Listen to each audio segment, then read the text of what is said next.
नाशिकमधून शुभम खैरनारला अटक।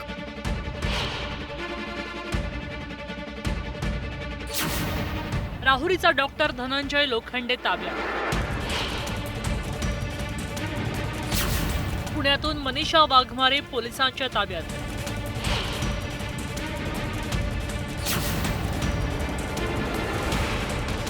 देशभरात खळबळ उडवून देणाऱ्या नीट पेपर फुटी प्रकरणाचे धागेदोरे महाराष्ट्राच्या अनेक भागात पोहोचले। मंगळवारी रात्री उशिरा सीबीआयनं शुभम खैरनारचा ताबा घेतला। त्याच्या चौकशीमध्ये अहिल्यानगरच्या धनंजय लोखंडेंचं नाव समोर आलं। पोलिसांनी सापळा रचून त्याला ताब्यात घेतलं। या प्रकरणी राज्यामध्ये झालेली ही दुसरी मोठी कारवाई आहे।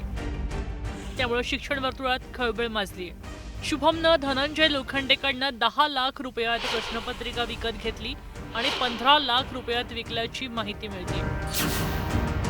धनंजय हा राहुरी तालुक्यातल्या माहेगाव महाडूकचा रहिवासी आहे। कर्नाटकच्या मंगळुरूतून त्यानं BAMSचं शिक्षण पूर्ण केलं।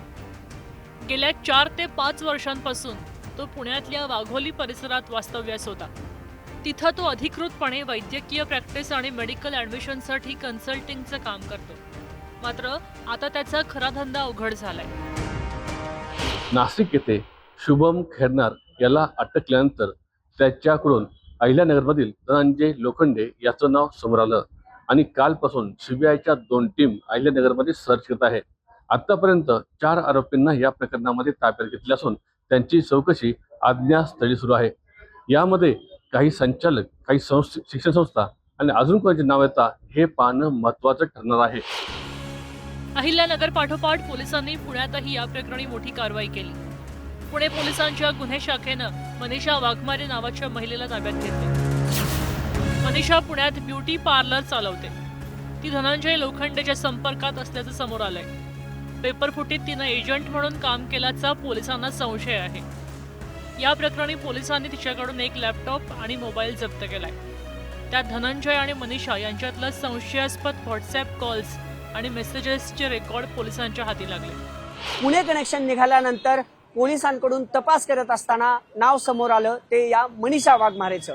या मनीषा वाघमारेला ताब्यात घेऊन पुणे पोलिसांनी आता तिला सीबीआयच्या ताब्यात दिले। पण या चौकशी दरम्यान जो लोखंडे आहे त्याचं आणि मनीषा वाघमारेचं थेट कनेक्शन या नीट पेपरफुटी प्रकरणी समोर आलेलं आहे। नीटच्या पेपरफुटीमुळे 22 लाख विद्यार्थ्यांना पुन्हा परीक्षा द्यायची वेळ आली।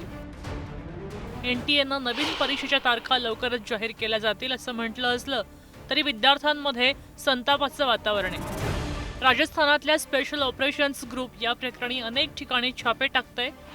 महाराष्ट्रातल्या अटक सत्रामुळे पेपरफुटीच्या आंतरराज्यीय नेटवर्कचा पर्दाफाश व्हायची अपेक्षा आहे। स्थानिक तपासानंतर आता सीबीआयकडून या रॅकेटमागच्या देशव्यापी लिंकचा शोध घेतला जातोय।